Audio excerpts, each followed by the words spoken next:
বিশাখা আমার অপর সহকর্মী এই মুহূর্তে আমার সঙ্গে রয়েছে। বিশাখা, যে ছবিটা সকাল থেকে তুমি দেখাচ্ছিলে, মানুষের মধ্যে উচ্ছ্বাস রয়েছে, উন্মাদনা রয়েছে, কি শুনতে চাইছেন তারা?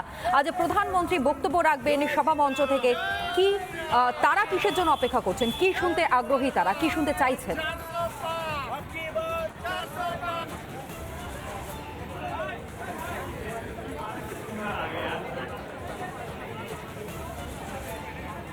তনা গোটা দেশ এখন জানে একটা কথাই, মোদি কি গ্যারান্টি। প্রত্যেকটা সভা যখন প্রধানমন্ত্রী আসেন এই নিয়ে, আজকের সভা যখন তিনি আসবেন এবং সেখানে অবশ্যই এই কথাটা বলবেন, কারণ আমরা জানি আজকে যে সরকারি প্রকল্পগুলো রয়েছে সেখানেও লেখা রয়েছে মোদি কি গ্যারান্টি। এবং সেই গ্যারান্টিতে এখানে যারা উপস্থিত তারা কি এই গ্যারান্টিতে বিশ্বাস করেন? এখানে কি বলছেন, কিছু না জিজ্ঞাসা করতেই কি উঠছে স্লোগান?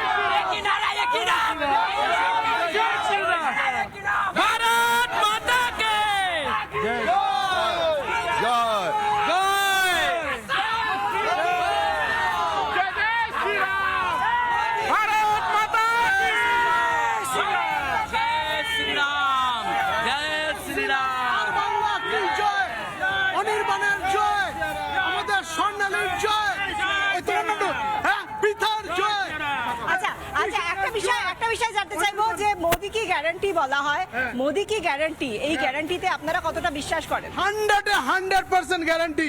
এই গ্যারান্টির উপর বিশ্বাস করেছি বলে তো আজকে মন প্রাণ সত্তা সব মোদির পায়ে আমরা অর্পণ করেছি। মোদি ছাড়া আর এই বাংলার উপায় নেই। এই ন্যায্য চাকরি যারা হারিয়েছে তাদের পাশে সমস্ত দুর্নীতি, চোর চুরি, সমস্ত কয়লা চোর, গরু চোর, বালি চোর, খাদান চোর, চোর চোর চোর চোর চোর চোর চোর চোর চোর চোর এবং চোর, সবই চোর। এবং তার মধ্যেও সবচেয়ে বড় মহিলা মুখ্যমন্ত্রী। আর আমাদের এখানে মা বোনেদের একেবারে অসম্মান হচ্ছে। এর বিরুদ্ধে একমাত্র মোদিজিই পারেন। মোদিজি আরো আগে করলে পরে আরো ভালো হতো, বড় দেরি হয়ে যাচ্ছে। এরপরে কিন্তু বাংলা একদম ডুবে যাবে। এই যে আপনি দুর্নীতির কথা বলছেন, বাংলা জুড়ে দুর্নীতির বিরুদ্ধে একটা নাম, একটা মুখ, অভিজিৎ গাঙ্গুলি, তিনিও এখন বিজেপিতে। আজকে এই সভায় আসবেন তিনি, পাশাপাশি প্রধানমন্ত্রী এবং অভিজিৎ গাঙ্গুলি, কিভাবে দেখছেন? আরে মানে এটা হচ্ছে গিয়ে বলবো হচ্ছে গিয়ে মানে দুটো অসম্ভব, মানে সোনা এবং মানে রূপা বলবো না, এটা হচ্ছে কি মিল বলবো, যুগ। হ্যাঁ, সাক্ষাৎ সূর্য আর চন্দ্র একত্রে, মানে পূর্ণিমা, মানে দুটো মিলে পূর্ণিমা অবস্থান করেছে। মানে এই যুগলবন্দি যে সুরে বাঁধবে, যে সুরে বাজবে, তাতে ওই 14 তলা কেঁপে কেঁপে কেঁপে কেঁপে কেঁপে কেঁপে আস্তে করে ধসে যাবে। এই যে বলছেন আপনারা যে 14 তলা আস্তে করে ধসে যাবে, অর্থাৎ কোথাও নাম না করে মুখ্যমন্ত্রী মমতা বন্দ্যোপাধ্যায়ের বিরুদ্ধে অভিযোগ করছেন, কিন্তু আমরা জানি রবিবার তো ব্রিগেডে, রবিবার আমি জানি না অন্য কথা কি করে বলবো, কারণ এখানে শুধু একটাই স্লোগান হচ্ছে, একজনের ছবি এবং একটা গ্যারান্টির উপরে কিন্তু ভরসা রাখছেন উত্তরবঙ্গবাসী। যে ছবিটা ধরা পড়ছে, আনন্দ উচ্ছ্বাসের ছবিটাও ধরা পড়ছে। উন্মিলন আমাদের অপর প্রতিনিধি আমাদের সঙ্গে রয়েছে। কি ছবি উন্মিলন?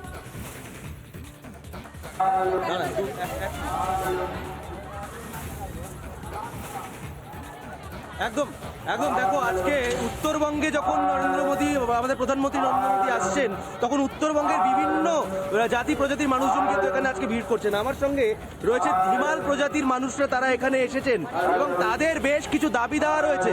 তাদের কি দাবি দেওয়া রয়েছে প্রধানমন্ত্রীর কাছে আমরা একটু শুনতে চাইবো। কি দাবি দেওয়া রয়েছে, আপনারা কেন আজকে এই ব্যানার নিয়ে এসেছেন, কি বলতে চাইছেন? দীর্ঘদিন যাবৎ এই উত্তরবঙ্গের যে ধিমাল জনজাতি আছে, এটা জনজাতি হয়েও আজ পর্যন্ত কিন্তু আমরা এই জনজাতির স্বীকৃতিতে পাইনি, যার ফলে এই শিক্ষার দিক দিয়ে, সমস্ত দিক দিয়ে, অর্থনৈতিক দিয়ে পিছিয়ে পড়া ধিমাল জনজাতি ভীষণভাবে আরও পিছিয়ে পড়ছে। তাই আমরা প্রধানমন্ত্রীকে এবং পাহাড়ের আরও 10টা জনজাতি মিলে আমরা যে গর্খা 11 কমিউনিটির একটা গঠন করেছি, তার মাধ্যমে আমরা আজকে প্রধানমন্ত্রীর কাছে আমরা আমাদের এই দাবিগুলো জানাবো, যাতে এই জনগোষ্ঠীগুলি সরকারি এসটি স্ট্যাটাসটা পায়। এটার জন্য আমরা এসেছি, যাতে এই একটা বিষয় স্পষ্ট যে বহু দূর দূরান্ত থেকেও বহু মানুষ তারা এসেছেন আজ প্রধানমন্ত্রী কি বলেন সেইটা শুনবার জন্য, প্রধানমন্ত্রীকে চাক্ষুষ করবার জন্য। আপাতত তোমাদের প্রত্যেকেই ধন্যবাদ জানাই, নজর রাখো। এবং অন্যদিকে আজ প্রধানমন্ত্রী নরেন্দ্র মোদীর এই উত্তরবঙ্গ সফর শুধু না, একই সঙ্গে একগুচ্ছ সরকারি প্রকল্পের তিনি শিলান্যাস করবেন। 4,500 কোটি প্রকল্পের উদ্বোধন রয়েছে, যেখানে 1 লাখি বালুরঘাট রেল প্রকল্প, এমনকি বারসই রাধিকাপুর রেল প্রকল্প, রানীনগর জলপাইগুড়ি হলদিবাড়ি রেল প্রকল্প এবং একই সঙ্গে শিলিগুড়ি জংশন এবং আলুয়াবাড়ি রেল প্রকল্প, শিলিগুড়ি সেবক আলিপুরদুয়ার শামুকতলা রেল প্রকল্প, শিলিগুড়ি রাধিকাপুর প্যাসেঞ্জার ট্রেনের উদ্বোধন রয়েছে এবং একই সঙ্গে মানিকগ্রাম নিমতিতা রেল লাইনের ডাবলিং রয়েছে।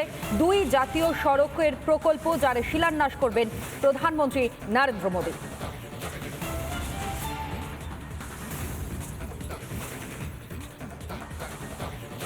অন্যদিকে যে ছবি আপনাদের সামনে আমরা তুলে ধরছি লাগাতার দেখতেই পাচ্ছেন, অযোধ্যা থেকেও শিলিগুড়িতে বিজেপির কর্মীরা তারা এসে পৌঁছেছেন হাতে গদা নিয়ে বিজেপির কর্মীরা একেবারে সুদূর অযোধ্যা থেকে পৌঁছে গিয়েছেন শিলিগুড়িতে। মোদির জন্য এনেছেন বিশেষ এই উপহার। অযোধ্যা থেকে মোদির জন্য গদা নিয়ে এসেছেন বিজেপি কর্মীরা। তার বক্তব্য আপনাদের সামনে বরং তুলে ধরি, কি বলছেন তিনি। প্রভু শ্রীরাম মোদী আসতেছে, ওর জন্য রাম ভক্তগুলা গদা নিয়ে আমি অযোধ্যা থেকে আসছি।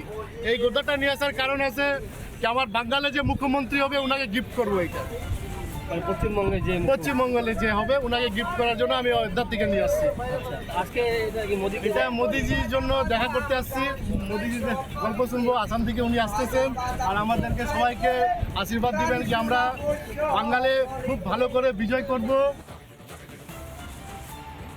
একবারে শুধু অযোধ্যা থেকে পৌঁছে গিয়েছেন বিজেপি কর্মী এবং হাতে গদা নিয়ে এসেছেন, আর এই গদাই উপহার দেবেন প্রধানমন্ত্রী নরেন্দ্র মোদীকে। মোদীর জন্যই এনেছেন এই বিশেষ উপহার। অযোধ্যা থেকে মোদীর জন্য গদা নিয়ে পৌঁছে গিয়েছেন শিলিগুড়িতে, যেখানে কিছুক্ষণের মধ্যেই প্রধানমন্ত্রী নরেন্দ্র মোদী তিনিও পৌঁছে যাবেন। পার্থপ্রতিম রায় তৃণমূল নেতা এবং একই সঙ্গে উত্তরবঙ্গ উন্নয়ন মন্ত্রী উদয়ন গুহর বক্তব্য আপনাদের সামনে তুলে ধরে শুনুন। আজ প্রধানমন্ত্রী নরেন্দ্র মোদী শিলিগুড়ির অদূরে জনসভায় বক্তব্য রাখেন। তার আগে আমরা দেখলাম তিনি অসমে হাতির পিঠে বিনোদন যাত্রা করছেন। আমাদের বক্তব্য, তিনি বাংলায় এর আগেও 3টি সভা করলেন, আজকে উত্তরবঙ্গ শিলিগুড়িতে করছেন।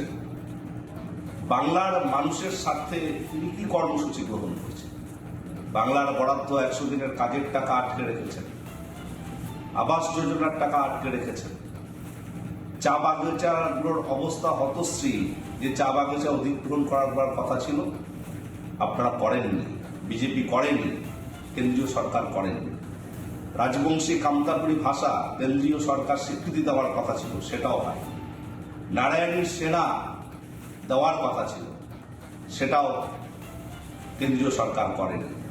শুধু জমিদারি অ্যাটিটিউড নিয়ে মানুষকে বিভ্রান্ত করেছে। আজকে জনগর্জন সভা আগামীকাল, তার ট্রেন বাতিল করেছে। বাংলার মানুষ আপনাকে ক্ষমা করবে না। দেশের প্রধানমন্ত্রী তিনি আজকে শিলিগুড়িতে আসছেন উত্তরবঙ্গের মানুষের কাছে তার অমৃত বাণী প্রচার করবার জন্য। এখানে আসবার আগে তিনি অসমে হাতির পিঠে চড়ে ঘুরলেন। আগেকার দিনের জমিদাররা এইভাবে হাতির পিঠে চড়ে ঘুরে বেড়াতেন। আমাদের প্রধানমন্ত্রীও হাতির পিঠে চড়ছেন, এটাই তার পক্ষে স্বাভাবিক। কারণ তিনি যেভাবে পশ্চিমবাংলার মানুষের 100 দিনের কাজ বন্ধ করে দিয়েছেন, যেভাবে দ্রব্যমূল্য বৃদ্ধি করেছেন, হাতির বোঝা তিনি বাংলার মানুষের উপর চাপিয়ে দিচ্ছেন। তিনি স্পেশাল বিমানে করে অসম থেকে পশ্চিমবাংলায় আসছেন, সারা ভারতবর্ষ ঘুরে নির্বাচনী প্রচার করছেন। অথচ আমাদের উত্তরবঙ্গের ভাইয়েরা বোনেরা তারা ব্রিগেডে যাবেন বলে ট্রেন টাকা দিয়ে ভাড়া করেছেন, ট্রেন অ্যাডভান্স দিয়ে দিয়েছেন, তারপরেও অজ্ঞাত কারণে সেই ট্রেন বাতিল করে দেওয়া হয়েছে। এই যে সামন্ততান্ত্রিক মনোভাব, এই যে জমিদার মানসিকতা, এর বিরুদ্ধে আমাদের রুখে দাঁড়াতে হবে। এবং আমি বিশ্বাস করি আগামী নির্বাচনে মুখের মতো জবাব দেবেন উত্তরবঙ্গবাসী আমাদের দেশের প্রধানমন্ত্রী জমিদার নরেন্দ্র মোদীকে।